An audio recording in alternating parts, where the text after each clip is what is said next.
Morning, everyone. All of you can hear properly? Good afternoon. Okay, fine. So, let me just brief you first what we are going to do today. We are here to discuss the strategy comprehensively about preparation, and I will get into a little more detail of the syllabus, okay, so that you also understand the content of the subject of the optional, and through those we will differentiate as to what kind of strategy may be required for different areas of the syllabus, okay. What you should cover first, what should be covered afterwards, right? Then we will also discuss how we have designed the planner of the course, how we will go about it. We'll give you the detail also about the classes, who's taking what classes, right? Last time I gave you a brief, this time I'll give you a little more detail. And along with that, there are few other areas which I would like to discuss, and if you have any question, you can mention either in the beginning or you can mention it afterwards also, okay.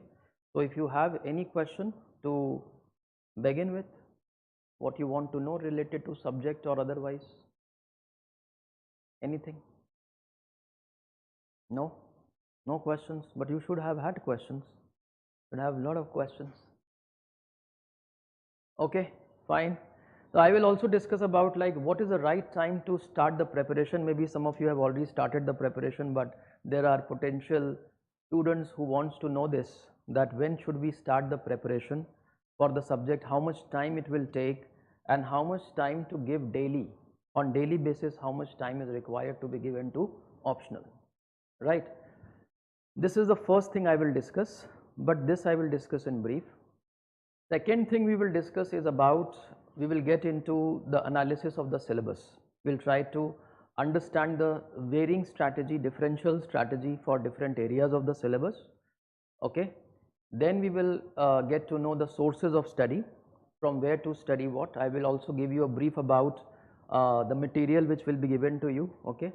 And apart from that, whatever is required to be done, right, what else you can study.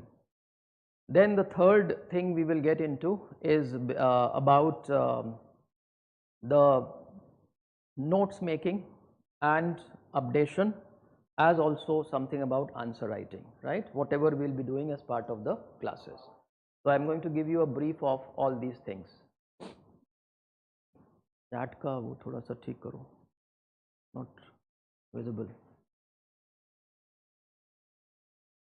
Okay, so let us first discuss about when should you start the preparation for this. Now in that case, there may be students who are preparing for the year 2025 and 2024, right? All of you are preparing for 2024, anyone for 2025? All of you are targeting on 24, but there may be students who may be targeting 2025 also.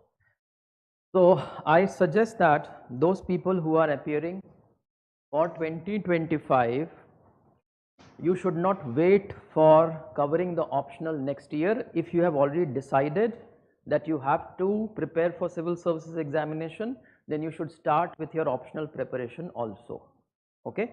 And if you are part of the class, then the good thing is that we are going to cover everything that is basic and fundamental, so your foundation will become very strong.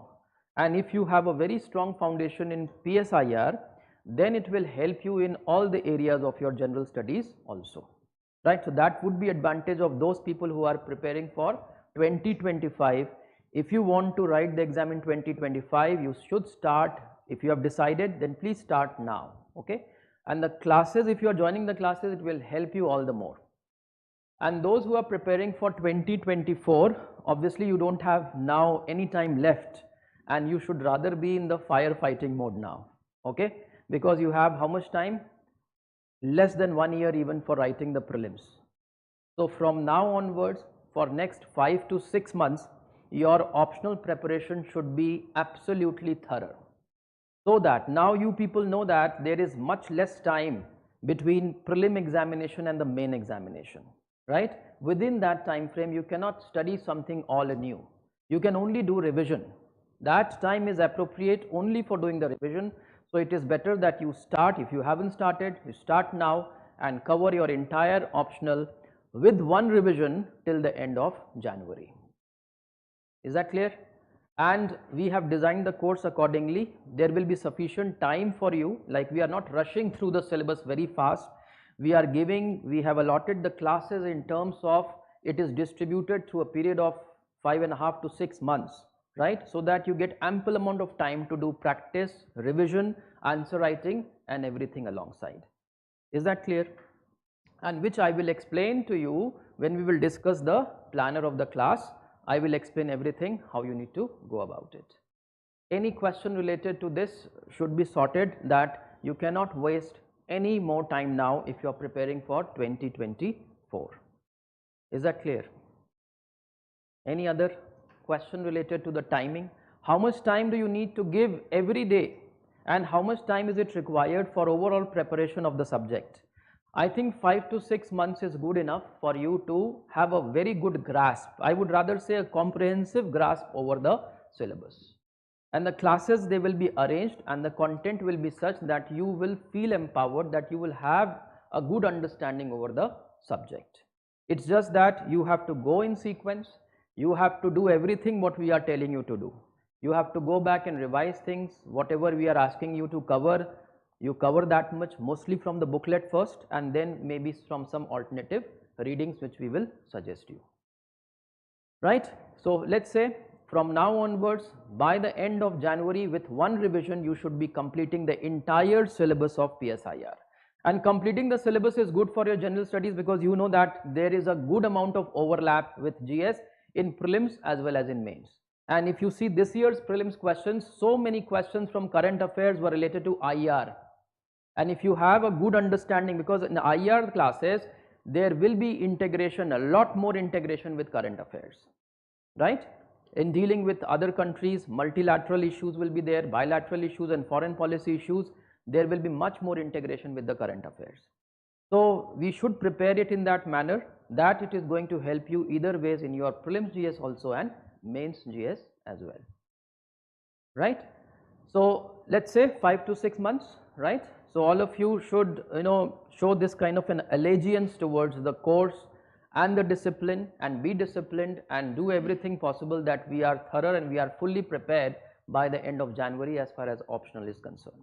At any point of time in between, if you feel that you are not empowered enough in certain areas, you please give us a feedback. You please tell us.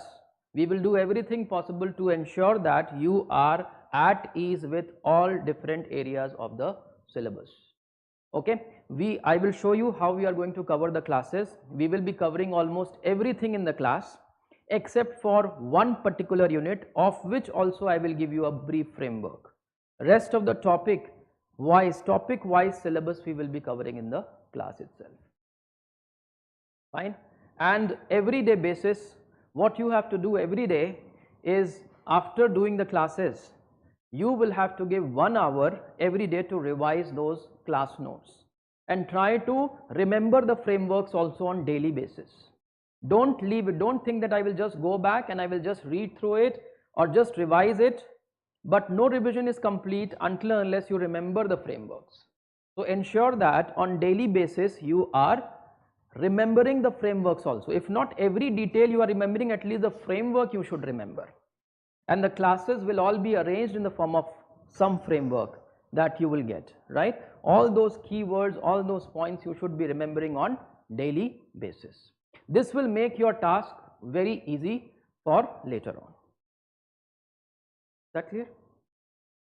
And apart from this 1 hour, you can give 1 hour more, and may not be every day, maybe every alternate days, because we will not be having classes every day. Okay, you will have classes for 4 days in a week initially, maybe initially in fact for 2 weeks we just have 3 days class per week. After that we'll be having 4 days, and then we will have 5 days, and towards the end we will also have 6 days classes every week, because we will have to rush towards the end to complete the syllabus also.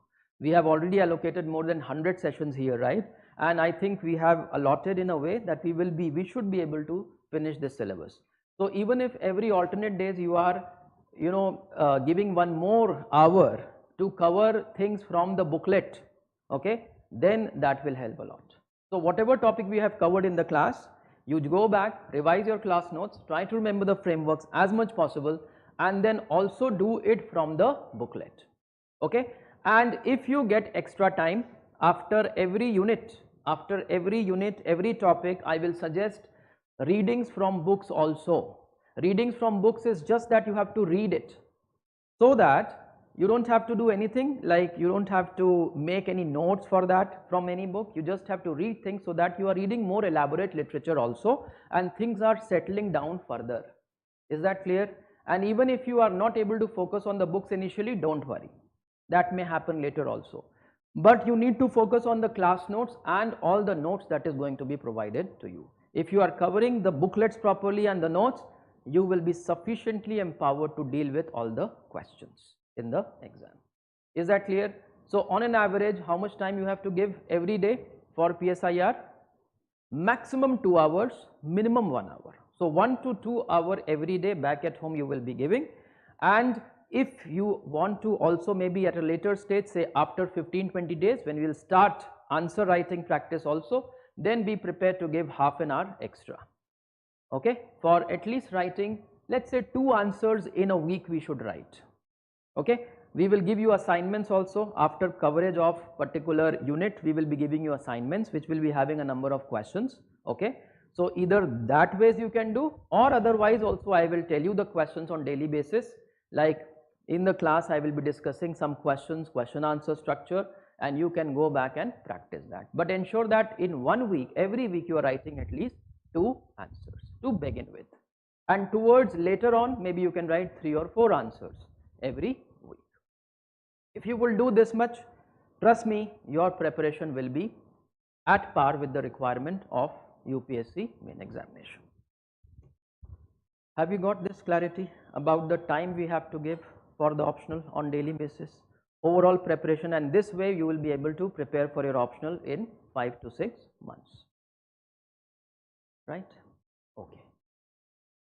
Now let us discuss the syllabus, analyze the syllabus, syllabus as also the planner. Okay, because through the planner, first I will indicate you, tell you the framework of the planner, and through that I will get into a detailed discussion on the syllabus, and that should help you to at least organize your thoughts, organize your knowledge. Okay, your syllabus itself is a way to organize your thoughts and your knowledge of PSIR. So let us start with this. First of all, let us, you can also read, you have been given this sheet, all of you have it, online students also have this sheet with them, and all of you have got the hard copy here. And please also, this I am not reading it out, but please read this also, because this will show a kind of a commitment towards the discipline, towards the optional, which not only we have, but you should also have it. And whatever we are saying, we are going to fulfill that. Okay, and it is you are supposed to be more questioning, right, to tell us that this thing is left or that thing is left, or this has not been done, or we want this to be. So please give us in between also your inputs and feedback. Okay, so we will keep, though we will put all our best effort from our side, but this is always required and it will be welcomed. So read this very carefully word by word and see the importance of the discipline in our times. Okay, I am not reading this out for you, this you can do by yourself. Okay, let us move on. See, first of all, we are going to have, here you see, we are going to have some elementary sessions. After today's sessions, there will be 4 elementary sessions. In these 4 sessions, we are only going to discuss something very basic. Maybe certain basic concepts we'll be discussing. I'll give you a broad idea about इसको हो जाएगा, अभी करता हूँ. So we will be dealing with a very broad understanding of politics and also the theoretical framework in these 4 sessions along with the basic concepts. Because once you have a broad framework in your mind as to what all you are going to study, then the syllabus will fall at the right place. Okay, so we are going to discuss here in these elementary sessions something about the forms of government, right? Like for example, what are the forms of government? All of you are aware about the forms of government, democracy and monarchy and autarky. All these forms of government we will try to get some clarity. Then about polity and state and constitution and law and sovereignty, right? Many of these basic concepts we will just try to get into an understanding of these basic concepts. Then we will have a detailed discussion on the modes of production.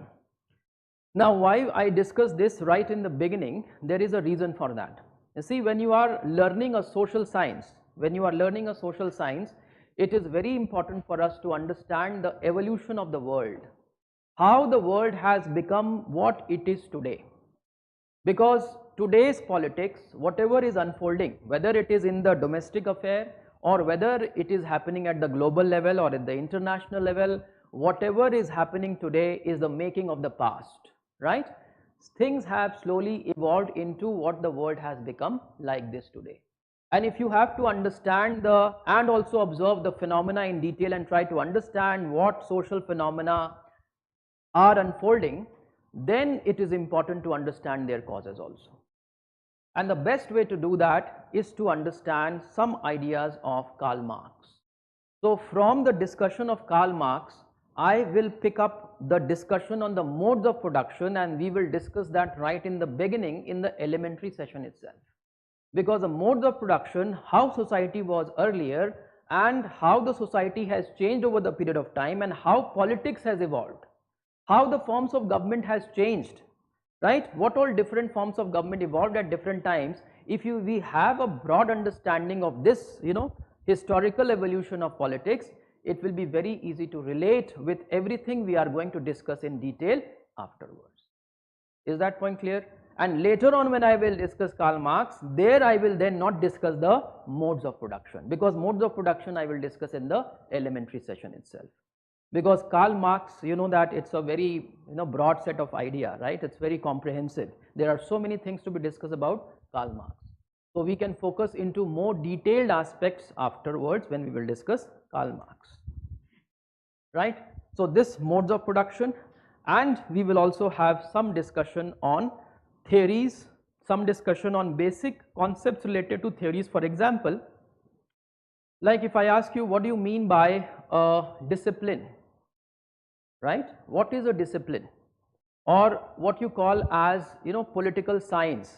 Political science also has evolved over the period of time, isn't it? Political science earlier was what nature, what form it had taken earlier? It was not political science earlier, it was in the form of some study, then maybe it became philosophy, then it became a discipline, then maybe it is trying to become science. So we will try to see the evolution of the discipline of political science also in brief, though this is again discussed later on when we will discuss political approaches and political theory. There we will discuss these things in detail. But a brief understanding of all this is required in the beginning, because until unless we open the threads, we will not be able to spin the entire yarn of what political science as a subject is. Are we getting this? All of you are getting what I am trying to say, what we are going to do in these beginning initial sessions. Initial sessions are very important, because this is going to be opening up the world of political science for you. And if it is not being opened up properly, then everything will not fall in place in the correct manner. Fine. After the elementary session, you see that if you go by the order of the syllabus, we have changed the ordering, right? In the syllabus, it starts with political theory, political approaches, political theory. These are the first things mentioned in the syllabus. But I will not discuss political theory and approaches right in the beginning. And what is the reason for that? What could be the reason for that? Can you tell me the reason why we will not start with political approaches or theory? Chat मुझे नहीं दिख रहा ठीक से. Yes. What is the reason that political theory and approaches we will not study in the beginning? What is given in the syllabus right in the beginning?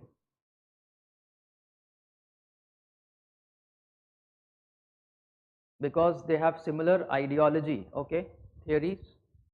Okay. What else? You know what political approaches are all about? Approach is like approach of study, how to study politics. Now, if I will just tell you the approaches right in the beginning, you will not be able to relate. What should come first? Practice should come or theory should come first? Practice should come first or theory should come first? First you should understand a little bit of practice, right? And this is the purpose of the elementary sessions, that we are going to let you understand something about practice, what the world of politics is like, what are the phenomena which are unfolding, and then when you discuss theory about it, it becomes easier, right? And when you say approach or political theory is like, you can say a theory of theory. Are you getting? Theory of theory means how to study theory also. One is that theory of practice is theorizing the practice. You have a theory for some practice which is happening. And another level is that the theory of theory means how the theory themselves are structured, how the theory is evolved, or what is the philosophy behind the theory. And this is even more complicated, isn't it? So first you need to understand a little bit of practice, and then you need to know the theory about those practices. Then we are going to discuss the theory, means the thought of the thinkers, and then we will discuss about all the concepts and related theories, and finally we are going to look at the more complicated phenomena which are related to approaches and theories. Because if I will start with approaches, I'll say structural functional approach to study something, you will not be able to understand and relate with it because you are not familiar with the practice of the world of politics. That is the reason we are not covering it in the beginning. First of all, we are going to start with Western political thought. And why are we starting with Western political thought? Because this lays down the foundation of political science, of the study of political science. This is about how the entire thing, the understanding of politics will evolve right from the ancient times. Now, I would like to discuss here the difference between theory and thought with you first. What is the difference between theory and thought? This is going to help you to again organize your syllabus and organize your knowledge in a better way. What do you think is the difference between theory and thought? Yes? Difference between theory and thought.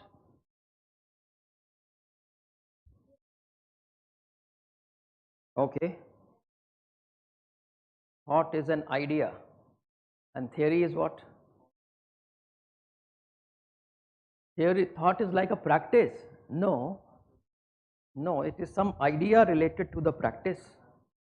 But the idea is not always related to practice. Sometimes it could be abstract ideas also. Sometimes you can think something new, innovate, and then bring into practice also. This can also happen. So I had said yes, that practice comes first and then theory. But this is not always true. Sometimes it may also happen that the theory comes first and then it is brought into practice. This is also possible. Everything is possible. But mostly first we should understand practice and then we'll try to understand the theories behind them. But the otherwise may also be true in certain cases. The difference between theory and thought is like in political thought, like Western political thought, you are studying thinkers, right? You are going to study Plato and Aristotle. Plato and Aristotle belongs to a particular region in the world, right? They belong to a particular society, a particular culture. They belong to a particular history, historical times. Plato and Aristotle's historical times are more or less, maybe a little difference, but more or less at the same time. And then comes another historical times of Machiavelli, right? Then comes in another historical times of Hobbes and Locke. Or maybe Rousseau. The Rousseau is not clearly given in the syllabus. Indirectly we will study about Rousseau as well. And then comes the ideas of Marx, and after that will come the ideas of other, maybe new, some more liberal thinkers. So it is in certain historical times that new thoughts have emerged to serve, to provide solutions to the problems of those particular times, those particular societies. So thought is going to be what? It is going to be contextual. Thoughts are given by some thinkers. Thoughts are produced by either one thinker or there may be a school of thought. There may be many thinkers who have produced a similar set of thought. But it is always related to some context, certain society, some culture, some history, or maybe some geography as well. Are we getting it? And this is like an understanding in that particular world, in that particular context only. Like for example, if we say politics, right? Thoughts on politics means understanding of politics in India. The way Kautilya will understand politics, we call this as a thought of Kautilya. The way Manu will understand politics in India, we will call this as thought of Manu. Same thing will happen with Aristotle or Plato, the way they will look at politics in Greece, in the context, in those times, in that geography. Are we clear? Thought is something which is more focused on to certain culture, society or geographical context. Theories are, if one word that should come to your mind related to theories, what will that be? What are theories? That can be proved, okay? Theory is something which needs to be proved, okay? Then it will be accepted as a theory. Otherwise, it is just a thesis or a hypothesis. Hypothesis is hypothetical, no? It is assumption. And when you will prove it, then that hypothesis will be converted into a thesis or a theory. Right? So what is theory? How will you prove that? But you have to establish something.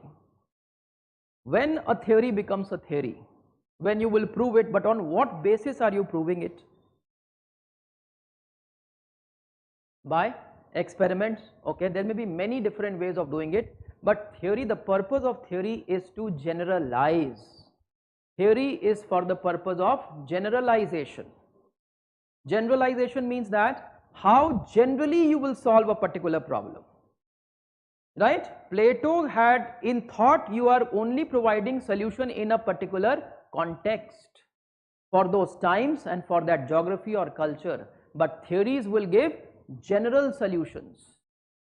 Theory will give solutions for everywhere, for all the context and possibly for all the times also. If you say theory of politics means the problems of politics that should be solved generally everywhere and in any of the times for any of the culture. Have you got the point? Will thoughts help in building of theory or will theories help in building of thought? Thought will lead to theory or theory will lead to thought? It can be both ways. Will it really be both ways? Will theory lead to thought? Theory may lead to some more thought as well, but the theory will get built up only because of thought. Okay? It's the thought which will lead to theory. One thought, if it is found to be true here, and a similar thought, if it is found to be true anywhere else and somewhere else also and somewhere else, something which is found to be true at many places, in most of the societies, in most of the culture, that means it is proven to be true, no? Then that thought will get converted into theory. Have you got this point? Now you think like you are thinking as a thinker, just imagine you are thinking about politics in India, right? Let's look at it in very practical and let's take up some examples here. Like in India today, if you are trying to understand the politics of India, then you will think and you will try to study and you will try to, let's say, pick up any one issue in Indian politics. What do you want to pick up? Pick up one thing. The most interesting thing that is there in Indian politics to be studied. Say, yes? Reservation. Oh, reservation is not just about politics. I like to look many things. Communalism.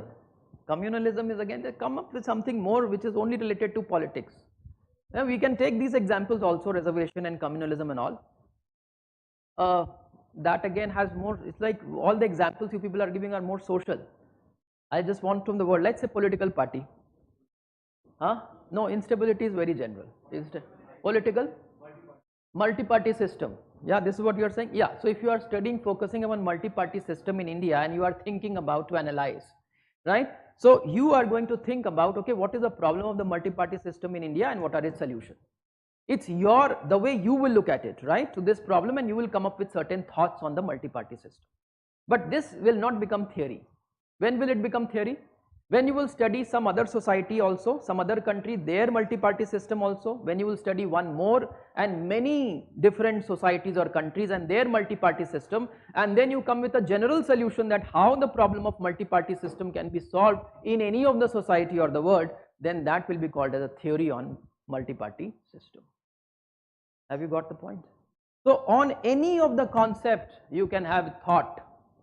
On any of the concept you can have thought, and the generalization of thoughts, mixing up of many thoughts, we can reach out to some general solutions to the problems with respect to that particular concept. Concept is, let's say, multi-party system or party, right? So with respect to that concept you develop thought, and when you generalize it will become theory. Theory on that particular concept. How the theories of state has evolved.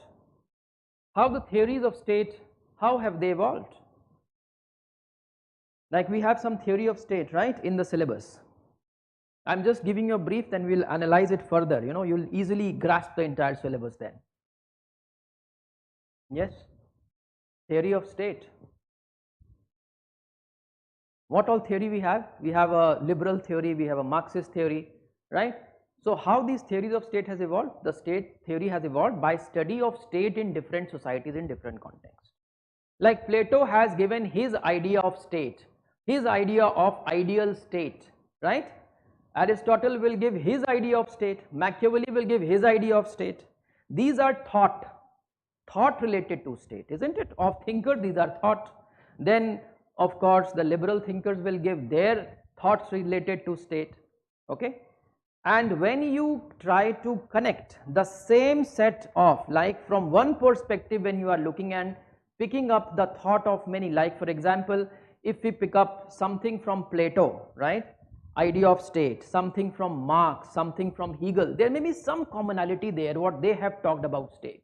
When you pick up those common elements which can be put up together from many thinkers, this can become one theory on state, right? Like liberal thinkers, we have the ideas of Hobbes, we have Locke, we have Rousseau, we have Green, and many other, John Stuart Mill. All these people, their ideas on state, if you will pick up, right, there will be some similarity. You can combine them together and call it as what? Liberal theory of state.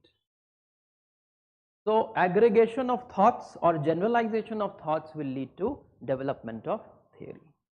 Now let me just draw here one framework, right, and I will keep drawing these frameworks in the class more and more so, okay, for a better understanding of the whatever we are going to study. Every class will have some or the other frameworks. See, if I have to represent theory and thought in terms of whatever your syllabus is, I will draw this table, okay. In the table, on one side I am writing the Plato, this is a thinker, right. Then we have Aristotle, we will have the thoughts of Machiavelli, right, and so on. We will have ideas of different thinkers this way, okay. And on this side, what shall I write? Any guess? What shall I write this side? Different terms I have to write this side. What all different terms shall I write this side? From online students, you people can put up your questions and also answers, okay. Yes, go ahead. If you will have more questions, it will be better for me. What shall I write this side? Huh? What? Any political idea? Huh, what is that? What is that political idea? Instead of saying political idea, you should rather say put any concept, because they will give thought on what? Their thought will be on some concept. Remember in the previous session I told you everything about something about concepts. What are different concepts in political science? What are the concepts in political science? State is a concept, sovereignty is a concept, society is a concept, individuals are concept, rights, duties, obligation, justice, equality, liberty, all these are concepts. In international relations, what are the concepts? Again, state, and there is a concept of nation state also there. right? We have used this word hyphenated term nation state. Nation is also a concept in politics, but nation state in international relations. So state and nation state and their interest and their power, national interest, you know, collective security, national security, all these are the concepts in international relations. So theories will be on what? On some concept.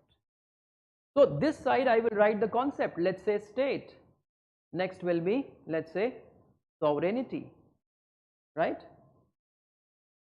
State and sovereignty, there may be citizenship also, though citizenship as such is not mentioned in your syllabus, so we will not get into the theory of citizenship, it is not given in your syllabus, but in political science that is also studied, the theories of citizenship, and this is also studied in the field of law also, because after all citizenship is a legal affair. Citizenship, then what else? We have rights, we have equality, we have democracy, right, or some any other form of government, or just say form of government. So we have different concepts. I can keep go on writing many more concepts over here. With respect to these concepts, Plato may have said something, right? Plato may have said something about state, Plato may have said something about sovereignty, about citizenship, rights, equality and democracy. And if Plato hasn't said something about certain concept, let's say about rights, Plato is not saying anything. Now there is a blank over here, right? There is a blank over. If suppose Plato has not said anything about rights, will you not be able to predict what Plato would have said about rights? Right? Having understood the ideas of Plato, you could predict what Plato could have said about rights. I am not saying that you will have to answer this type of question, but as a matter of thought, we should be able to think, right, that if Plato hasn't said something about this, then we should be able to predict. If Gandhi hasn't said anything about something, we should be able to understand from the thought of Gandhi what Gandhi would say about that particular concept. If this chart is clear in your mind now, then you see that you are fully empowered.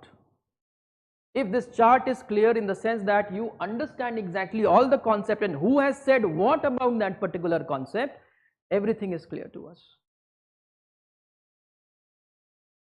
right? Aristotle will say something about all of these, Machiavelli may say something about these, something not about also some of these, they may be gaps or blank. So once we have covered section A of paper 1, you know, we should rather do this exercise of drawing a table like this, putting the concepts one side, the thinkers on the other side, and very broadly expressing in one table, very briefly, maybe in one word or phrase, what this thinker has said about state. What is his idea of state in just one word, one phrase, and then of course you can elaborate further on that. Have you got the point? What am I trying to say here? Then what is thought here and what is theory? How can I explain thought and theory from this table? Is it possible? These are only thoughts, are they not theories? So whatever Plato is saying, right, whatever Plato is saying, this entire thing, this entire thing will become what? What is this? Thought of Plato. This will become thought of Aristotle. Aristotle and Plato both belong to same society, almost same context, right? One after the other, no? He was a disciple of Plato, no? Socrates, then Plato, and then Aristotle. So we have to also study about Socrates, though it's not in the syllabus, because you will never understand Plato without understanding Socrates. And then you will not understand the Greek school of thought without understanding the sophists who were before there in Greece. So we will have to understand the context, so we will have to understand something more about Greece before as well. But can this both together not be called as thought, Plato plus Aristotle? Can this also be a thought together? This is a thought of the Greek school of thought, right? Greek school of thought can be said, because there may be a lot of similarity, there may be some because Aristotle, he was highly influenced by Plato, but he was also a critique of Plato. He has turned things upside down. Whatever Plato has said, he has rejected it and he has said something else about it. But that critique also is a kind of continuity only, no? Because on the thoughts of Plato only he is taking things forward. Whether it is in critical terms or whether it is in terms of that he is supporting the ideas of Plato. But because both these ideas are emerging from a similar context, we can club them together to be one set of thought, that is Greek school of thought also. So either thought is of a thinker or it can be of some school of thought. Right? Now we have, after this, let's say Machiavelli is the only thinker you are going to study from that particular time period. What was the time period of Machiavelli? What time he flourished? What exactly was happening in the world when Machiavelli gave his ideas? You know what Machiavelli exactly is related to which political process? What was changing in the world that Machiavelli will focus his ideas upon?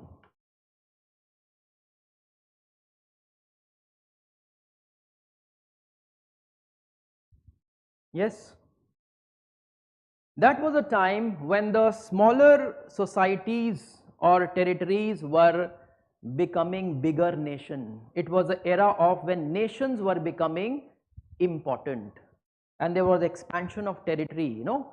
These societies were growing in their territory that they become bigger and bigger nation.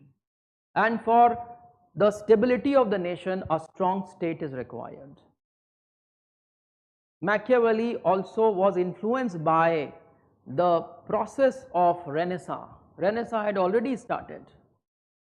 Then he will also initially, though he wrote in favor of how to make the monarchy powerful, and this is how he wrote his Prince, but in his later work he has focused more on the republican form of government also. So he has given both the ideas. So he was at that point of time, existing at that point of time when the forms of government were changing from monarchy toward the republican idea was coming, and Machiavelli's contribution is there. First of all, to strengthen the monarchy, first of all to strengthen the state and the nation, because the concept of nation is evolving now. Bigger nations are emerging in Europe, right? The power of the church has started being questioned, because church was a super authority, right? So there were smaller states and the bigger authority of church was above there. Now there are bigger nations. So when the nations will assert themselves, then they will assume sovereignty for themselves. So the relationship between the church and the state will change. Now this is a time when Machiavelli is talking about a new form of government. Is that clear? So Machiavelli is the only thinker which is there in your syllabus from this period of history. After that will comes Hobbes and Locke. Hobbes and Locke belong to another period. They were from Britain. Their society was different, their context is different, their times are different. So whatever Hobbes will say, Hobbes may focus upon again all of these concepts. So there is a thought of Hobbes and there is a thought of Locke, but Hobbes and Locke, they may be put together as liberal thinkers, right? So there is a liberal school of thought. Have you got the point? What are thoughts? So thought is of one particular thinker or it is of group of thinkers who are giving their ideas under certain similar context. That context could be same in terms of time or geography or society or culture. Are you getting something? Like we should be very clear about everything and you know how things are related. ऐसे तो आप पढ़ लोगे, कुछ भी book से पढ़ लोगे, कुछ idea हो जाता है thought का, and you will write something. But getting a good clarity, you know, you will then understand the question and the precision. You know what is important in the exam for UPSC is precision. Questions in political science and IR are very easy. Have you seen the question paper of previous years? Questions are very straightforward, they are very simple. You will feel that it is directly picked up from the syllabus. It's very simple, but there has to be precision when you are answering them. Exactly what is required, you should answer that. And you should be able to present with clarity your thought, your understanding, your explanation, and as many dimensions as possible. This will come only when we are very, very clear about the concepts. So in this framework there is definitely thought is there, but theory is also here. Where is the theory? Can you tell me where is the theory in this framework?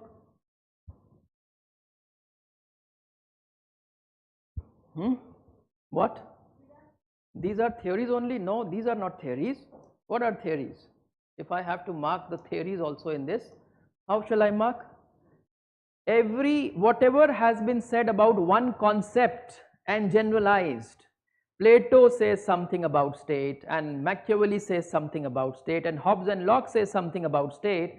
So if you go horizontally, this will become what? Theories on state, right? The ideas will come from here, right? This way it will be theories, this way it will be thought, because this is a generalization on state, the ideas of all the thinkers. There also you can have different schools of theories there also, because maybe some particular thinkers we can club together, and maybe like liberal ones we can club together. What Hobbes, Locke, Rousseau and Green says about state will become liberal theory of state, but they will obviously, theories will be focusing upon one particular concept, right? Thought is focused upon many concepts, but from particular context, from particular society. I will repeat this if you have not got the point. What is thought? In thought, let's say Plato is talking about many concepts, right? Thought includes many concepts, but these concepts as applied where? As applied in a particular context, in particular times. And what is theory? Theory involves one concept and applied in all the context, in all the societies. That will be theory. This is what we say is a generalization. It can be applied in all the societies. I have just got into this explanation so that we now better understand the syllabus, if you have understood thought and theory. Yes. Anything you want me to repeat? From the online students, all of you are clear about it? The difference between thought and theory, though again I will explain all these things in classes also in more detail. This was just a preview, let's say, or just a prelude to our starting up, an understanding of what theory and thought is. Yes, you got it? Sure, 100%. You are not clear. Some doubt is there. No? Understood? Okay. And even if you don't understand things, you can always ask me after the class. We can get into a little more elaborate discussions whenever we get time. So what is this framework is helpful, right?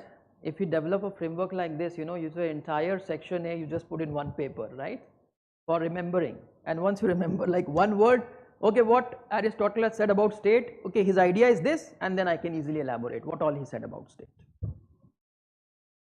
We should get into that position. The more clarity you will have about anything, right, will you be taking lesser words to answer or more words to answer? Lesser words, right? More clear you are, you will just say answer is this. In one word also you can answer. That is precision, no? This is what I was saying. More clear about you are about the concept, the precision in your language and words will be more. With lesser and lesser words you can say a lot. There is so much of clarity that will be there. And this is what is required in the answer writing. This precision, this clarity and this, you know, explanation, this flow is there in the answers of people who score very good marks in PSIR. Shall we move on? Right, so let's see the syllabus now. Okay, let's see first the planner a little more and then we will move to the syllabus. So first we will cover the Western political thought. And why are we covering the Western political thought? So that you understand all the context and how these ideas have evolved. That's why we are starting with Western political. I think that most of the teachers of PSI would rather start with Western political thought only, because that's an understanding. that until and unless you understand the evolution of thoughts, the theories you will not be able to understand properly. After Western political thought, let's see what we are going to. How many classes are there on Western political thought? 13 classes, right? So 13 sessions on Western political thought. I think we should be able to cover. Plato and Aristotle will take a little more time, and Karl Marx will take a little more time. The rest of the thinkers, now in case of liberal thinkers, I will put a little focus on discussing the context, the history of Britain, and then relate and try to understand Hobbes and Locke especially, right? So that may also together collectively may take a little more time, but individually I think we will be able to cover John Stuart Mill, Hobbes and Locke maybe in one session itself, okay? And then there are some repetitions also, because in theories of state also we are going to study something like social contract theory. Now social contract theory has been given by Hobbes, Locke and Rousseau. So we have already studied about Hobbes and Locke before, so we need not to study it again, repeat the same thing later on, okay? So there will be a lot of repetition also, this is what I was telling. So if your thought is clear, then many things will get covered, okay? After political thought, we are going to discuss about political ideologies. Why are we discussing about political ideologies after thought? Because now we have seen the evolution of different ideas. Now we will group certain set of people in one school of idea, and this will be ideology, right? So once your thought is clear, then some people who have similar ideas, we are clubbing them together into one ideology. So this will be dependent upon thought also, because particular context, a particular ideology will become more important. And once we are clear about ideology, then we are also clear about, okay, now from this lens, from the lens of ideology, I have to see the politics. So see the building blocks. First building blocks are thoughts. Then what is emerging is a group of ideas on the basis of those thoughts. These are ideologies. And then from ideological lens, you are going to look at, having studied ideology, then we are going to study the concepts. You see, what are the concepts? Equality and rights and democracy. These are the concepts, concept of power. So on the basis of different ideologies, we will study all these concepts, whatever is there in your syllabus. And we are allocating mostly one session for each of these concepts, except for maybe democracy may get a little more time. Rights and democracy together we have allocated 3 sessions, but most of the concept we have taken one session, because you have already studied the thought and the ideology before, you just have to apply it to the concept. So in one class itself it can be managed. By the time you will reach here, you will start feeling very, very comfortable, right? By the time you will reach here, you will be very comfortable with section A of paper 1.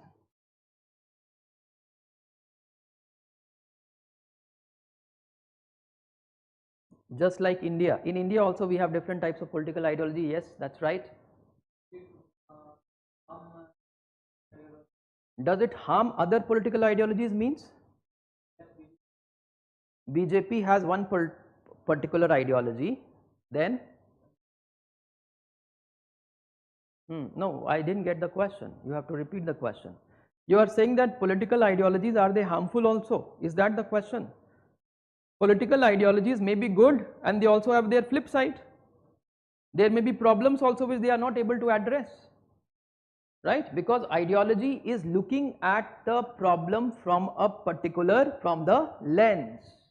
Is a particular way of looking at something. Whose problems are you looking at?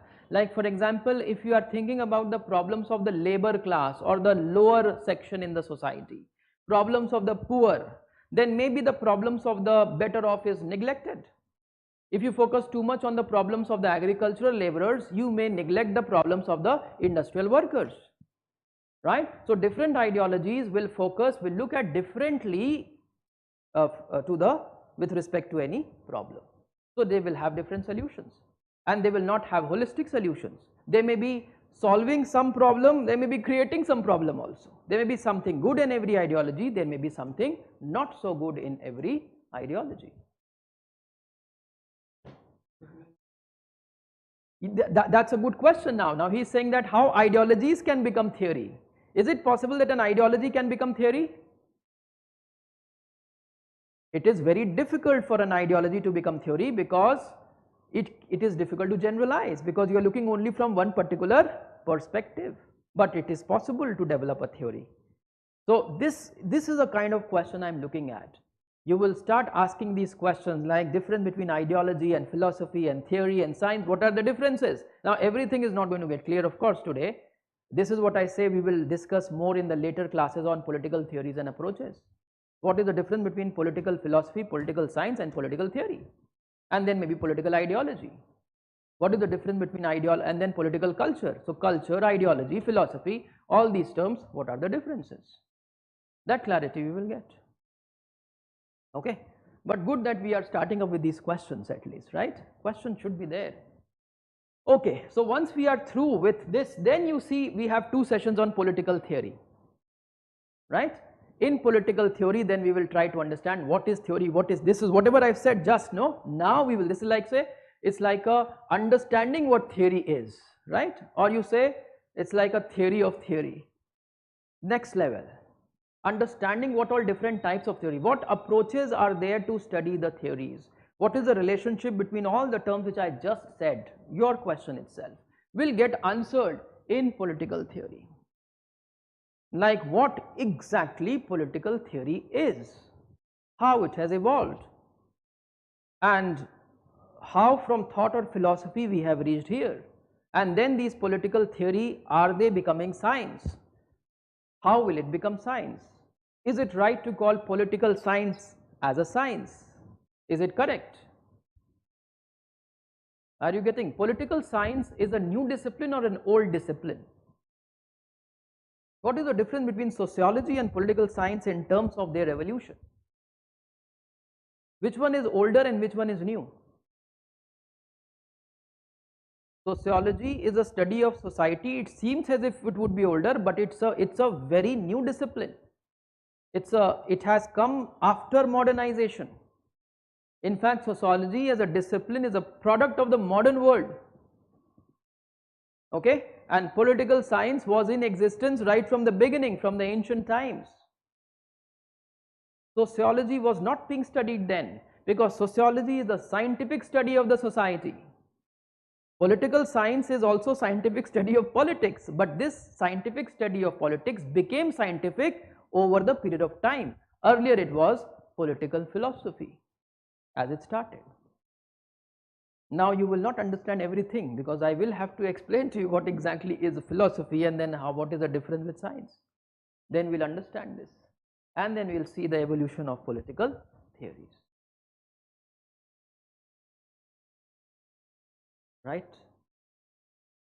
So this much we will do as part of section A of paper 1, and now we are switching to where? We are moving on to, where are we moving? We are moving to section B now. Okay, so all these sessions we have marked, except for concept of power, and these 5 sessions will be taken up by Shayani ma'am. She will be dealing with the concepts. I am not going to take, I will take Western political thought and political ideologies. Then she will be taking up these 5 sessions on concepts, and then I will be taking the sessions on political theory. After that, again she will be taking your political strategy on freedom struggle. Political strategy on freedom struggle is basically related to your modern Indian history. It's important for your GS also. But here you will have to understand it a little more deeply. There has to be things need to be analyzed properly from political perspectives. Different strategies, like for example, what had been the strategy in the freedom struggle?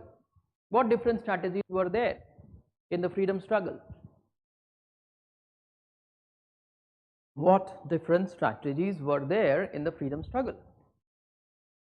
Gandhi's strategy was there, so it was Gandhian strategy, which was a mass-based satyagrah, right? Another would be politics of the moderates, was one strategy. Then there was politics of the extremists, another strategy. There was strategy of the revolutionaries, another strategy. Home rule leaguers was a different strategy, isn't it? So there had been different strategies and followed up in different phases of modern history. You have to look at it again from political perspective. Followed up, 2 more sessions on perspectives on Indian national movements is very interesting. What are you going to study in perspectives on Indian national movement? This is not Indian national movement, this is perspectives on Indian national movement. From what perspective do you look at the freedom movement? Maybe from which ideological lens you look at the freedom movement. Gandhian, all those people who believe in Gandhian school of thought will look at freedom struggle from a particular perspective. Marxist will look at freedom struggle from a particular perspective, liberals will look at it from a particular perspective, and those people who are from subaltern study group, subaltern means it's basically when we are studying something from the perspective of those who are on the margins or not in the mainstream, like for example Dalit movement or the Dalit ideology or the Dalit perspective of the freedom movement. There may be minorities perspective of the freedom movement, isn't it? So there may be so many different types of perspectives of the national movement. This is something you don't study in your modern history like this, but first of all you should be clear about your modern history, and then we are applying our understanding of political science to freedom struggle. So there will be, in fact, you know what, nowadays the kind of questions which come in the GS paper is of the optional standards. They ask you very analytical questions. This is where it is going to help you a lot. And these 2 sessions itself, you know, we will feel a bit empowered in these 2 sessions when we are just applying all whatever we have learned in politics to the freedom struggle. So this is a time when is a time of applying our understanding of whatever we have learned so far in section A. We'll apply to freedom struggle and try to understand those concepts also better, and we'll try to understand the freedom struggle also in a better way. Have you got it? Is it getting clear how the syllabus, what all things are the syllabus? We are dealing with section B of paper 1 now, right? Then having covered only a little, now you see that we have picked up only the historical and we are moving to paper 2 now. Okay, why we have chosen to take up this much here is that so that whatever we have learned, we are applying it, at least in India's previous history, we see how our understanding of politics is applied. So learning theory and then its applications also. How will you understand the world with your understanding of politics?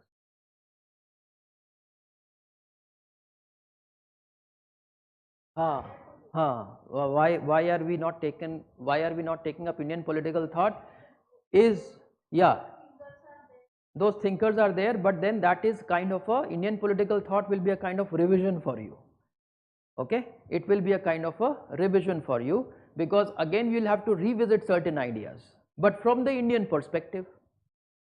Okay, and there are many of these ideas which we have studied here in section A is also related to theory of paper 2, right? Because in paper 2 also there are concepts. You have studied concepts in political science paper 1, now theory concepts of paper 2 you have to study. So we will start with what? We are going to start with introduction to international relations. This is not a topic in the syllabus, this is just one session to initiate you people in paper 2, right? Maybe the approach or again a similar kind of discussion what I am having with you today is to strategy and approach, what should be there, and sources of study. So there will be a discussion, and of course some brief concepts will also be discussed in this session. Then we will have the key concepts in international relations. So this is mentioned in the syllabus. What are the key concepts? Again the same thing I told you, national power, national security, collective security, transnational actors, everything, whatever concepts are there, those concepts, and after that the approaches to the study of international relations. So these are the theoretical aspects of paper 2. Concepts, and then with what approach we study those concepts. Theories are less evolved in case of international relations. Okay, it's more evolved in case of, okay, tell me one thing, why it is difficult to develop theory in international relations and it is easier to create theories in case of when it is applied to one nation state or in paper 1? Can you give the answer?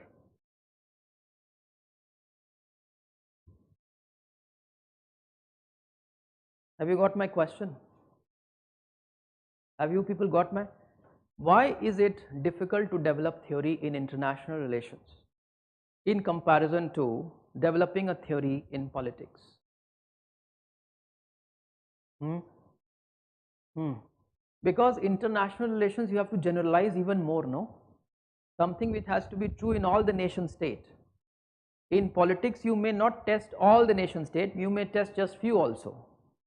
But in international relations you have to apply at the global level. So there is more generalization, and whenever there is more generalization, theory building will become difficult.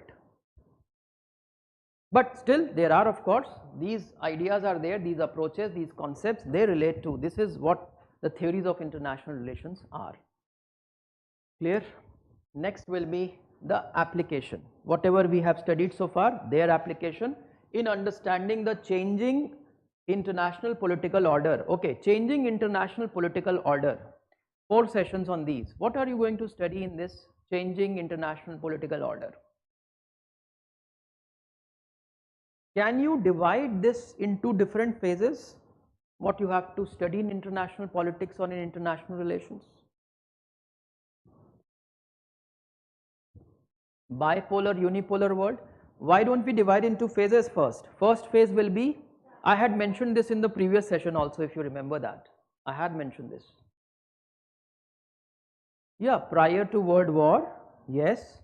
So whatever was happening before World War, in fact before World War also you can divide in 2 phases.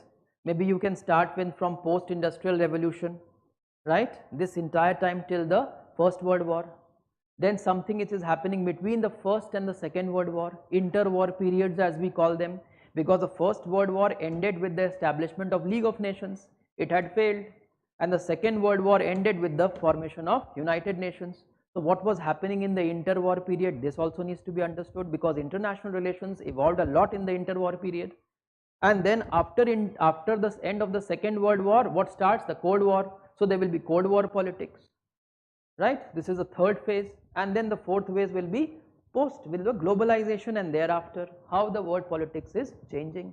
These 4 sessions are related to understanding of all these different phases, in which you will study about Cold War, you will study about non-aligned movement, you will also study the political aspect of globalization, how things are changing, right? Followed by now regionalization of United Nations is a product of this only. So there is a continuity of this along with the Cold War, the role of United Nations, and then what happened, regionalization of world politics.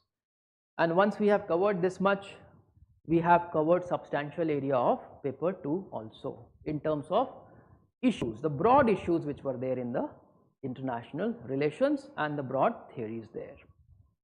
Now we will leave there and we will come back to section A of paper 1. Again theory, we will study Indian political thought. Now this will be like a revision, because similar concept from Indian perspective now, and we will do a lot of differentiation, like how Gandhi may be different from some of the thinkers of the West, right? Or how the ideas of Kautilya and Manu are different from those of Plato and Aristotle, because you have studied them. Now the time of doing the comparison also in the Indian context, understanding of the Indian context.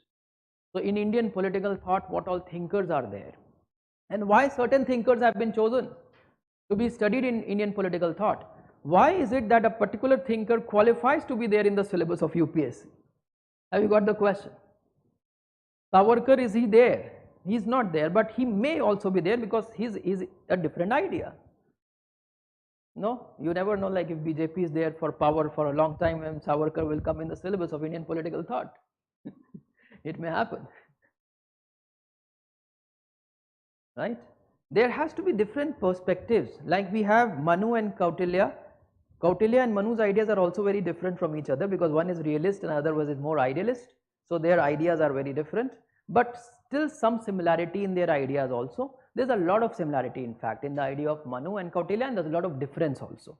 But the context is more or less similar, right? It is of the ancient India, that kind of context. And then we will have the ideas of Buddhist. Now this is another school of thought from the more or less the same time period, but bringing about altogether a very different channel, the ideas of Buddhism. And then we will try to understand the ideas of the modern thinkers, in which you have those who have contributed to nationalism. Who are they? And nationalism also, there's two perspectives of nationalism. There's a balance which has been created, because in your syllabus you have Aurobindo Ghosh also, and you have Sir Syed Ahmad Khan also. So Syed Ahmad Khan's idea of nationalism and Aurobindo Ghosh's idea of nationalism. And Sir Syed Ahmad Khan has revised his ideas over the period of time also. So he has contributed to a particular type of nationalism earlier. So is it a balancing act in history or not, when you are including Sir Syed Ahmad Khan along with that Aurobindo, because Aurobindo Ghosh was considered to be a right, more right school of thought, belonged to more right school of thought. It is from the ideas of Aurobindo Ghosh, like his basis is what he talks about, nationalism and spiritualism combined, right? Spiritual nationalism, or we say supramental nationalism. That's a very interesting idea actually, in terms of learning and understanding, and in terms of expanding our realm of thought, is the idea of Aurobindo Ghosh. Our idea of Aurobindo Ghosh is very similar to another Western political philosopher. In fact, his ideas are based on the ideas of Hegel, the German political philosopher. But Hegel is not in your syllabus, but still we will be covering Hegel in bits and parts, because in order to understand Marx, you need to know something about Hegel as well.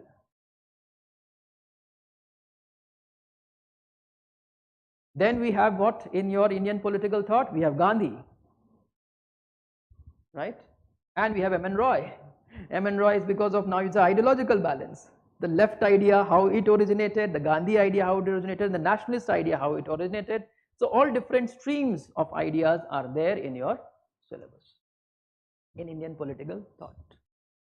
That these are like some really interesting set of, would be interesting set of lectures. Then we have a Dussehra vacation for few days. Now we have given a lot more time here, but we can cut it short also to increase the session. Okay, one or two, we can just increase the session here in case if there's a spillover, maybe we require one or two extra session, so we'll cut it short. So that's the reason why we have kept some days here, so that spillovers may be adjusted. And if there are not spillovers, then you are lucky, we'll not have these sessions. We'll get a break in between, and then you can revise also whatever you have studied so far, maybe start with some writing practice as well. Then come to more set of theories after that. Theory of justice I have kept here, not before, this could have discussed earlier also, theory of justice, but we have just kept it here because by this time when you study, let's say Rawls, Rawls theory of justice, then there may be some commonality with Gandhian idea, right? So now you have already studied Gandhi, you have already studied Indian political thought also. Through justice we will try to explore the Western and the Eastern both. And then in the theory of state is like now broader view, nature of state. You have studied all the ideologies, you have studied all the thinkers now, you have studied Western thinkers, you have studied Indian thinkers, you have studied all the concepts, everything, and now is the time to culminate, right? Is making it reach to fruition your understanding of the world of theory, which we will do holistically through the theories of state. Okay, and then of course we will move back to paper 2. You see there are 3-4 switches from paper 1 to paper 2. Because we are studying theories of state, now from theory of state we will shift towards comparison of states, right? Comparison. So there is a comparative study of states. So this is there in comparative study. So first we will understand the idea of comparative politics, what approach is followed over here in comparative politics, followed by the state in comparative perspectives and other concepts in comparative perspectives. I am not going to get into more detail here. Then more issues in international politics, economics now, evolution of international economic system and the contemporary globalization and contemporary global concern, the new issues which are emerging, because new issues have politics and economics both merged together. Things are becoming more economic. In fact, we say that we are moving from geopolitics towards geonomics. So there is more economic perspectives or factors are playing their role in the unfolding of world politics.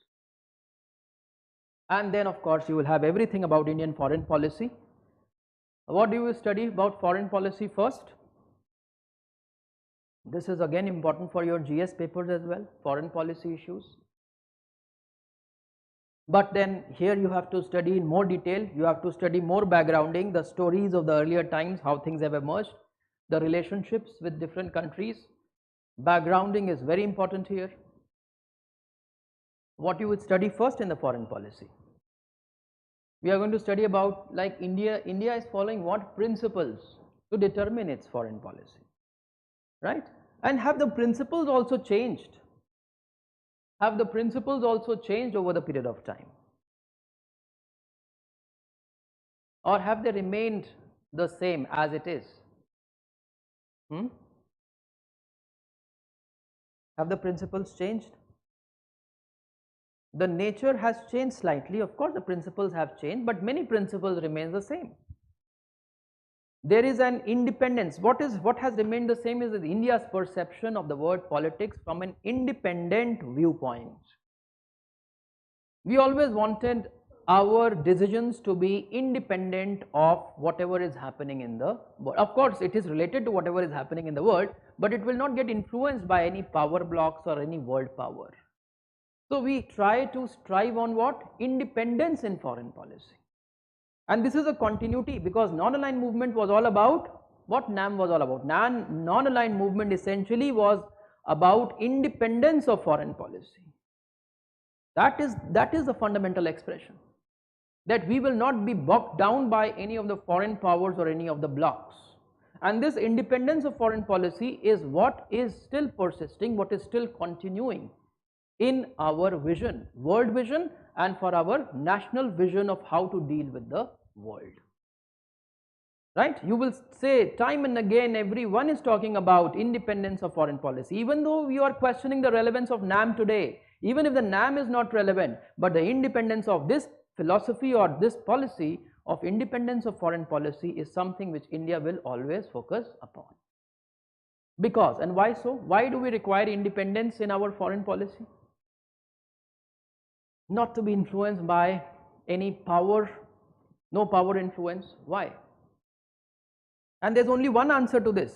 You can have 10 points, but all of it will culminate in one major issue. What is that major issue? Why are we looking for an independent foreign policy? Always. This, I need the answer for this question. You should answer this. Yes?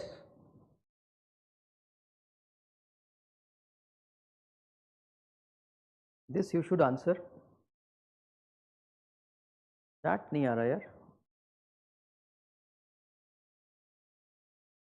Questions I'm not getting.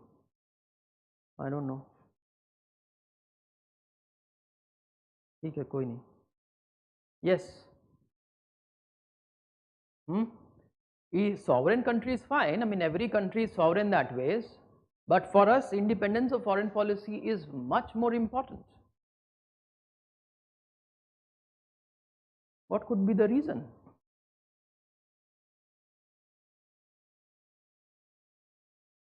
Values in the constitution, no. What is the national interest? What national interest do we have? You are on track.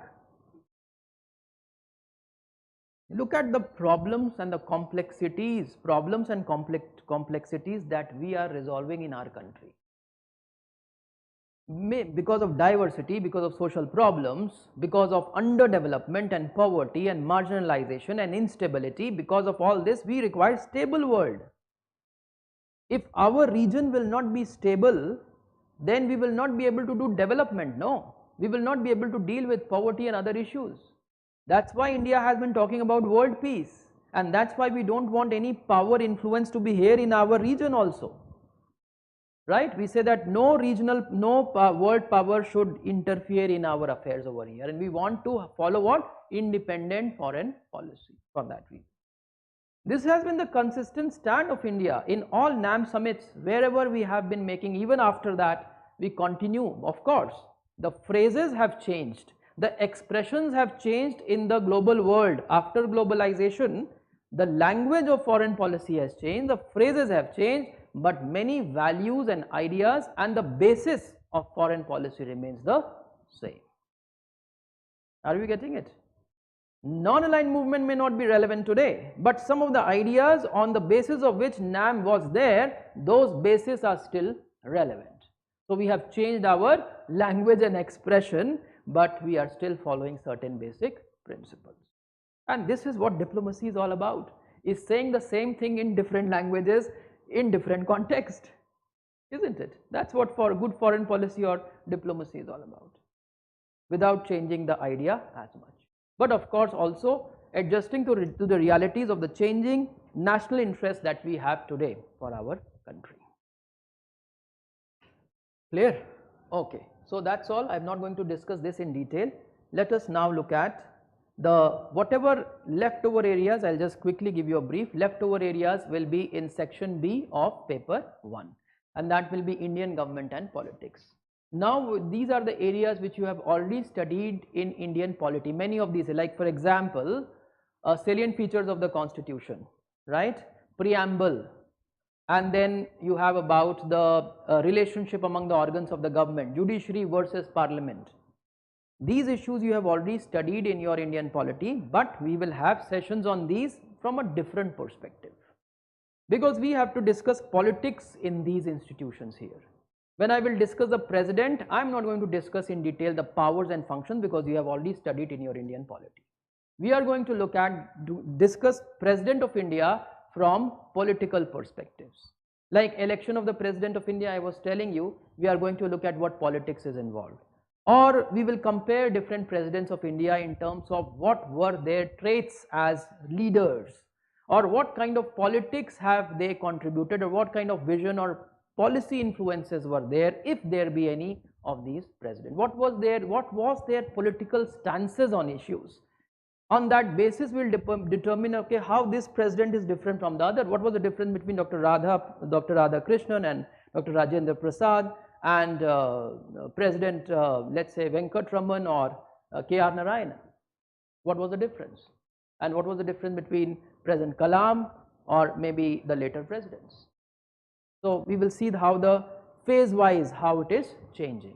Nature of presidency is also changing because of the changing political context. Same with prime ministers. Prime ministers from political perspectives, not from the prime ministers from the perspective of the way you study it in Indian polity, like what are the functions of the prime minister. Maybe we can have a brief discussion on that as well, because prime minister's position is very important, but it's more about politics. Right? And parliament from political perspective means what? If you have to study parliament here in political science, how will you study? How functioning of parliament in terms of, that is fine. I mean, what? Where will the focus be? What will be the focus?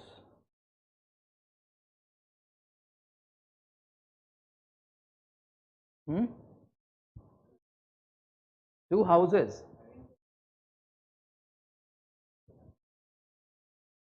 Basically how politics is involved, no? How the composition, majority, party, you know, how is multi-party systems will influence parliament.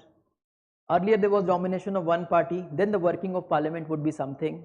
Then there's a multi-party system, coalition government, that will influence the working of the parliament. So what political factors have transformed the working of the parliament? Then we will have a time when a lot of criminals and other people are entering into parliament. For what reason? What is the social context? What kind of politics is going on?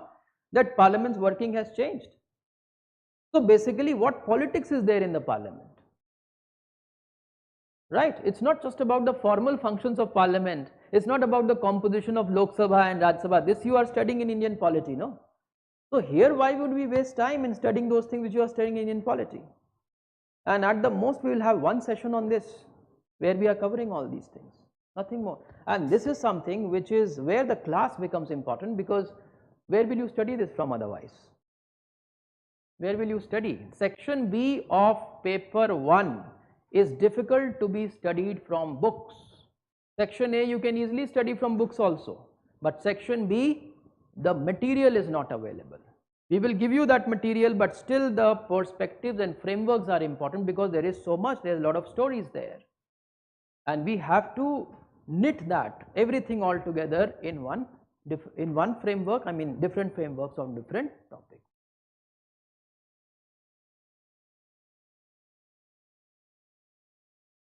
Have you got it?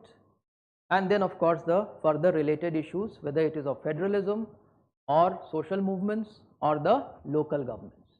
These are the ideas which, and in these areas you see you will have to study a lot of analytical literature also.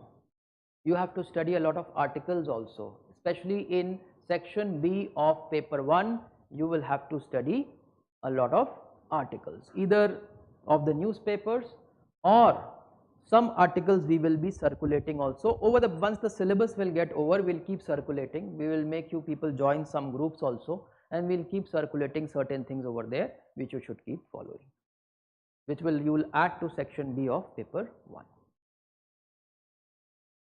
Done? That's all about how the sequencing of classes. I hope you got an idea about the sequencing of class, the content of these classes, and this also has given you an insight into the syllabus as well, right? Syllabus, let's look at the syllabus here. See, if you look at section, this is all what I have just explained to you, all these like political theory and theory of state, justice, equality, rights, democracy, right, concept of power. These are all concepts, these are theories, and below, right, at the, you have in section B, section A, in the end it is given Western political thought, but we will start from here because this is a better way to understand the entire thing. And section B will have what all? Section B has the history issues, and then the constitution development, different institutions, and then the issues. So please go through the syllabus in detail properly, okay? Try to remember as much of these points, it should be there in your mind, what all is there in the syllabus, and based upon that, I think it will become easier for us to take it forward. Clear? Any questions on this now? Any question related to syllabus, related to content, related to the planner or the course, you can ask, though I have to tell you many more things. Strategy is clear to us that we will have to focus more and more on section A of paper 1 first. If your section A of paper 1 is thorough, everything will become easier for you. And there also we know the sequence. If your Western political thought is very clear, the rest of the theoretical areas will be clear. And if that is clear, then theories in international relations will be clear, and then all the applications will also be clear. So we have allocated more sessions also to section A of paper 1 for that reason.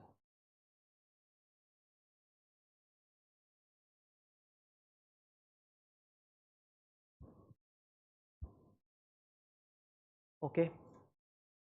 If this is done, then two more issues I will discuss with you. One is of course is notes, and the second one will be related to updates, and then something on answer writing, and what all we will be doing in the class. So notes, I would say that you are not required to make any notes by yourself. If you are making your own notes, means you are wasting your time, as simple as that, because we are going to make the notes in the class itself. I have told you, we are going to develop all the frameworks, details, whatever is to be written, we will write that also, wherever it is required. You go back, revise your class notes, settle down with your class notes itself. If you are settling down with your class notes, there was a 70% of your work will be done. Even if you have understood and remembered your class notes, 70% of the work will be done, because class notes will be very substantial. Exactly, precisely what is required in those topics, we will be discussing that. And then you go through the booklets which will be provided in all. I have told you we will be giving you 10 booklets overall, right? And in terms of number, booklet will be more in paper 1 than in paper 2. because there is of course more content to be covered in paper 1.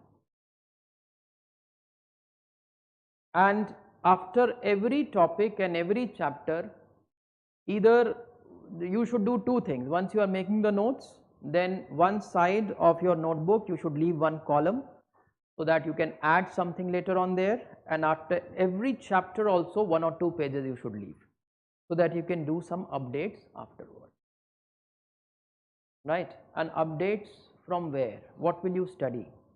Suppose we have made the notes in the class, okay? Your notes are structured. Now you are studying the booklet. In the booklet, you get something extra which you think that I should also remember. You can add in your class notes. Something, because booklet will be more or less explanations, right? So it is not required for you to add here. But if something is extra, maybe some fact which you think is important, interesting, you can add there in your class notes. And then the third level will be reading some books. Books I will tell you, okay? Book list has been given to you, right? Last page is the book list. Let us see that. Books we have to be, you see, there's a lot of confusion with respect to what books are to be covered, because it's not easy to cover many books, right? So I am just referring some minimum number of books for you all. Minimum number of books here. For paper 1 section A, we are recommending these 4 books. An Introduction to Political Theory by O.P. Gaba. This book is a must read, I would say, okay? Even though like we are giving you notes, and we have also incorporated in the notes everything that is relevant from different books, we have incorporated. Still I would say that have this book, keep this book for some elaborate readings, okay? Whenever you get time, or whenever you are covered one chapter, please read that chapter from O.P. Gaba also. Only this one book, if you spend some extra time, this will help you to improve your expressions. It will help you to have a better command over the language of the discipline, right? And you will be more settled with the understanding of the concepts at another level.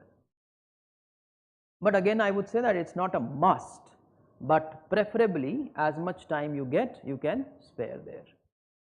Then political ideologies, Haywood, I have mentioned it, but it is not required for you to cover, because in the class, whatever notes you are going to get, you know, I mean in your booklet, whatever notes you are getting in the booklet, all these things have been incorporated there. So it's not required that you have this book. Still we have mentioned, in case if you feel that you want to read more into these areas, you can feel free to have this book. Third one is political thought. Again the same thing I will say for this book also. Things have been again incorporated in your notes, but still if you feel like, you can have this book for reference purpose. And books are meant only for reference purpose. You will use it only for reference purpose. What does that mean? Books are not meant to be studied, right, end to end, chapter after chapter. You just have to selectively refer wherever you feel there are loopholes, gaps you want to fill up. You refer that particular area only in these books. Keep them for reference purpose only. And last one, Foundation of Indian Political Thought. Again I would say this book may not be required, because your material will be very exhaustive on Indian political thought, and this one area you cannot do from many sources. So you can stick to your booklet. But in case if a book is required or referred, you can take this one. Okay, I am just being very selective. I can recommend many books, but if you have to refer, you refer to these 4. Then for paper section B, paper 1, I told you it's very difficult to cover it from books. Okay, notes we will give you, but still a lot of reading will be required. Changes, happenings, what all has happened in India after independence, those you will have to use to answer. So there will be more varied literature for this. Which source I will keep telling you, and we will circulate also something there. But if you have to follow basic, then this is a must: Indian Government and Politics by Fadia and Fadia. Indian Government and Politics by Fadia and Fadia. Earlier we used to have one book by Mr. Johari also, which was a wonderful book, but that book is not available now on Indian government and politics. The only comprehensive book which is available is of Fadia and Fadia. So this book will be updated. This will include all the politics that has happened in India in the recent times also. Okay, so this again is a must. Okay, for paper 1 which is must, OP Gaba. For paper 2 must is Fadia and Fadia, you should have it, because you will get a lot of examples, a lot of events, changes with political parties, coalition politics, recent times, what kind of politics has unfolded, everything will be given in detail in this book. So Indian government and politics by Fadia and Fadia and OP Gaba, these two books you should definitely have. Rest of it, it is up to you. And whatever books we have mentioned to be used only for reference purpose. And I prefer that rather you people do read some literature from these books for next level settlement. Settlement will anyhow be happening in the class itself, but still they have always a next level. And for paper 2, again paper 2 I am telling you collectively some books. The problem is that in theories on international relations, again there is no single book which will suffice for the purpose of UPSC syllabus. There used to be a book by Bookhive publication earlier which was exactly according to the UPSC syllabus, but I think the last publication was in 2014 and it's not available now. So now you have to rely on the booklets which we will give you, and there is one book, this one, Theoretical Aspects of International Politics by Mahendra Kumar. This is a very good book, but it is too comprehensive in terms of some concepts. So again you can use this only for reference purpose, not for studying. If some concepts you are feeling that you are not feeling very empowered, you want to read a little more, then you can follow it from this book. This is actually it's a small book only, but the literature is very comprehensive in this book. And I would rather say that if you have to purchase one book or two books on paper 2, you should go ahead with Globalization of World Politics. This book rather you should purchase by Bailey and Smith, because this will cover theoretical areas also, this will cover all the issues also. Whatever has happened in the international politics, in the global politics, in the recent times, all these things will be covered there, and most of the areas of theory will also be covered over there. And in foreign policy, you can have the book by VP Datta, or you can have any good book on foreign policy, it will do. Foreign policy, it is immaterial of what source you are studying, right? You will get a clarity. Books are not a problem with respect to this foreign policy. Any book, one good book you take, maybe this, maybe something else, whatever. If you already have a book, you can follow that. Are we clear? So what I am recommending all of you to have OP Gaba for sure, and Fadia and Fadia, Indian Government and Politics, and Bailey's and Smith. These three books you should definitely have. Okay, for referring, studying, and rest of it is up to you, whatever extra.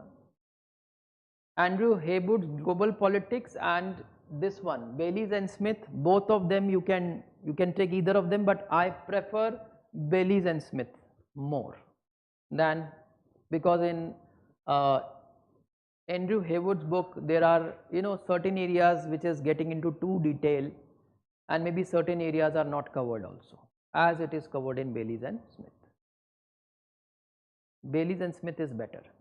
Andrew Haywood's, there is one book of Andrew Haywood called as Politics also.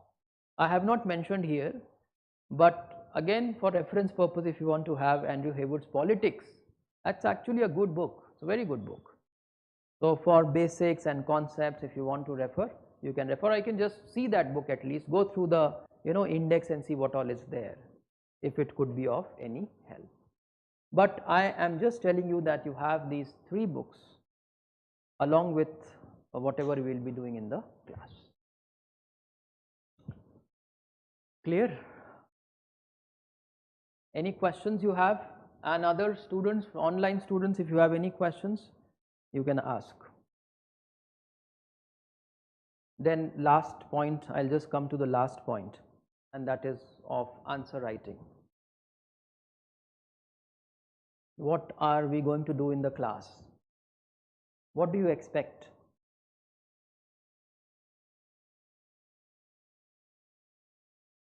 The problem is that we are ready to do a lot, but we don't get the response from the other side.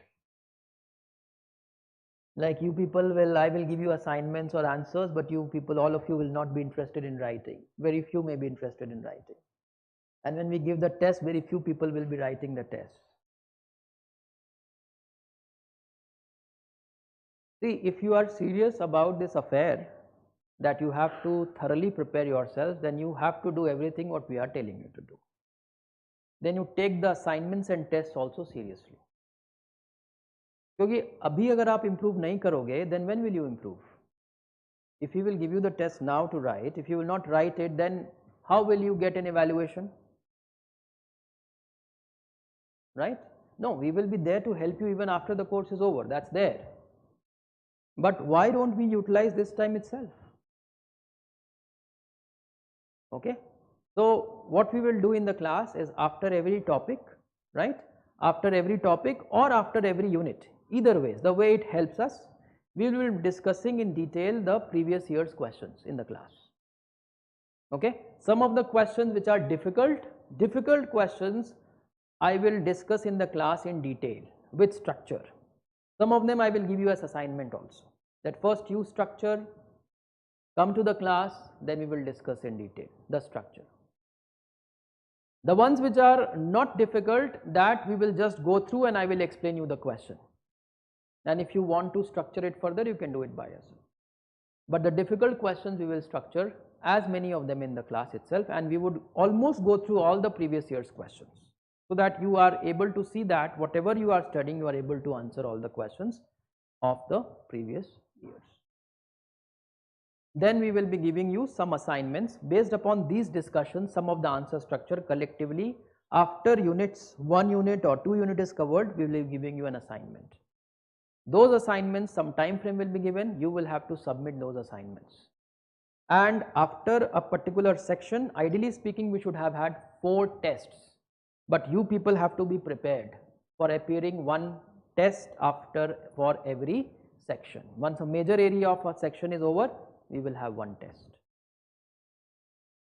Okay, so assignments is also like a test. We call it as test assignments, so which you are going to submit. This may go on up to like any number. It's up to you how active you people are and you want to take it up.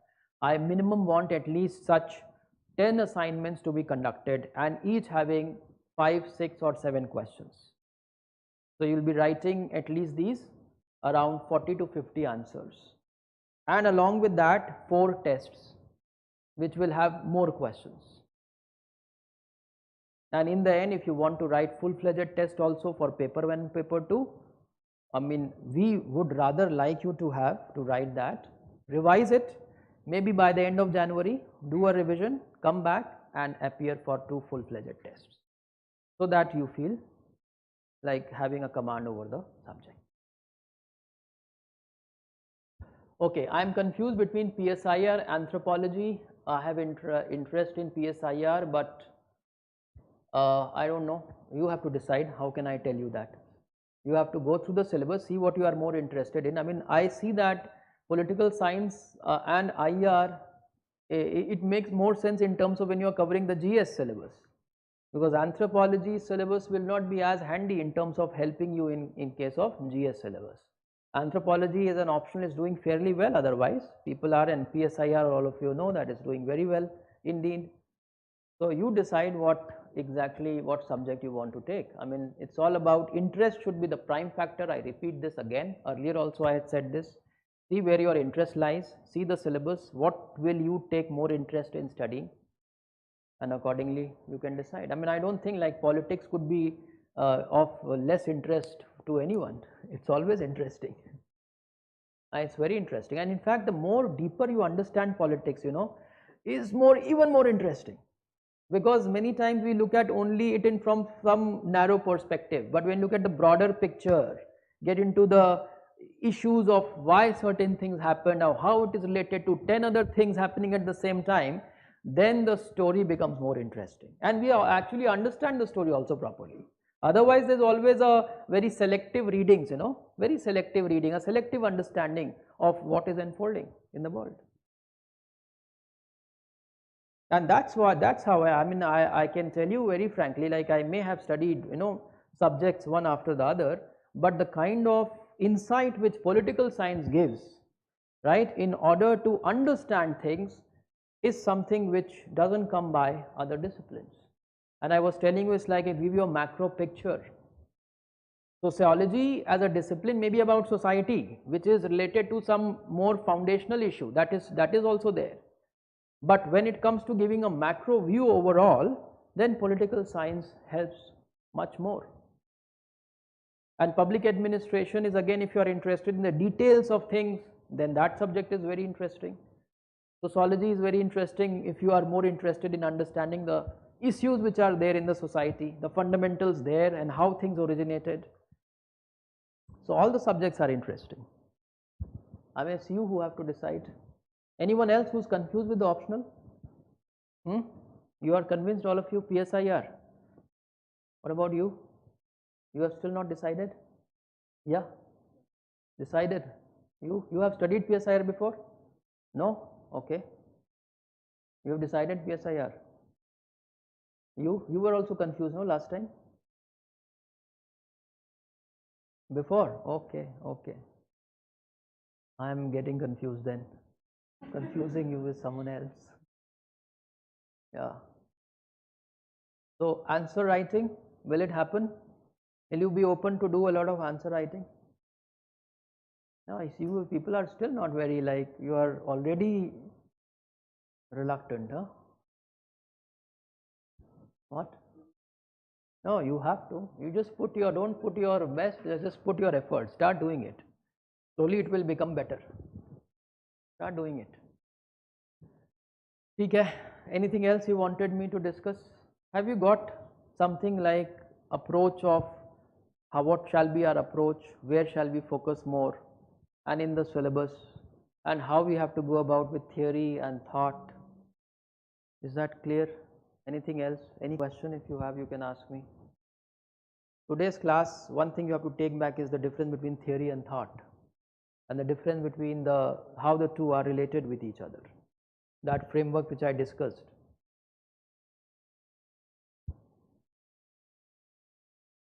Yeah, any other question? I'm just waiting for your questions in case if you have any, or else we'll wind up.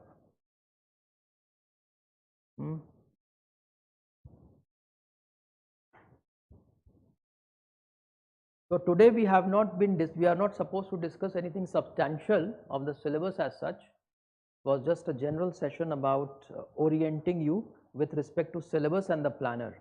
So more importantly, I just wanted to discuss the schedule and the planner with you, right? So through that, you just see that how the classes sequence. Sometimes it may happen that this planner is not final planner. It may get minor changes also, depending upon how we are going ahead with the syllabus. Okay, so there may be some adjustments in the planner. Whenever we'll revise, we'll give you a fresh planner. But we'll try not to. But still, under certain circumstances, we may have to revise the planner and change the order slightly somewhere if required.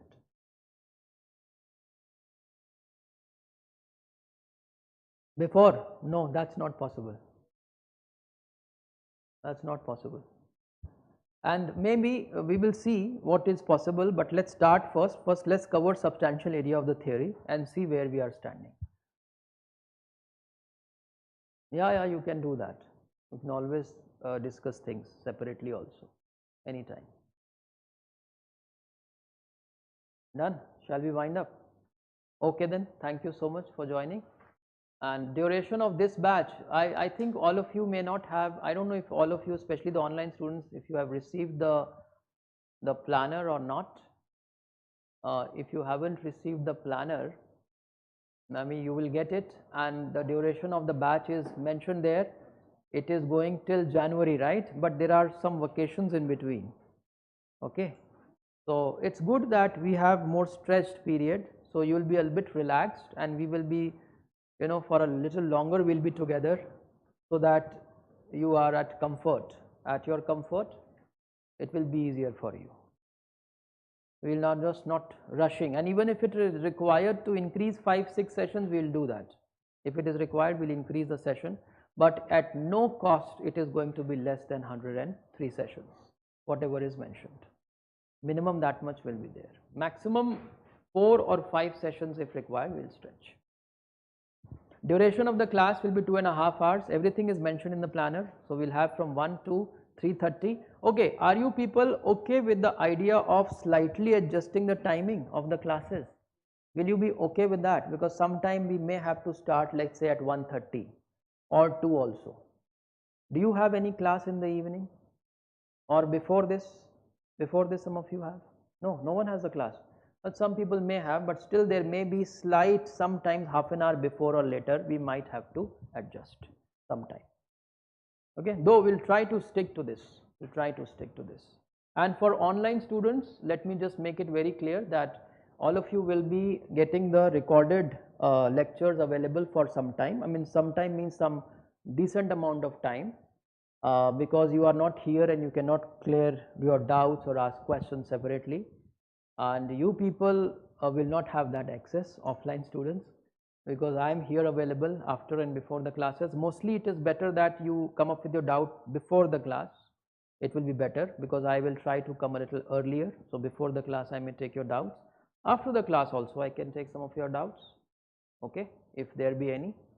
And then of course I'll be available anyhow. You people, have I given you my number before? My contact number, you can write 99531, because online students would anyhow be having 99531 73139. So if any doubt or clarifications on the course or the planner or anything for that matter, you can WhatsApp me. It's better you WhatsApp me, because sometimes I have my classes going on. 99531 73139. Okay, done? No questions? Okay, thank you so much.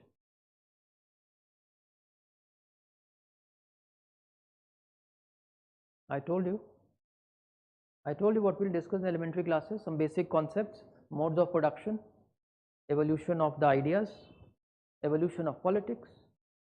So that's a backgrounding, you know, we need to create first, so that theories, whatever we'll start with, you know, thought, it will become very easy for you to understand and you can relate.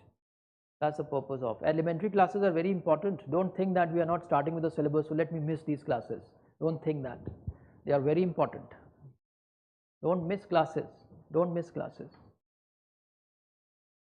And especially you people should not miss, because you don't have it available online. Okay.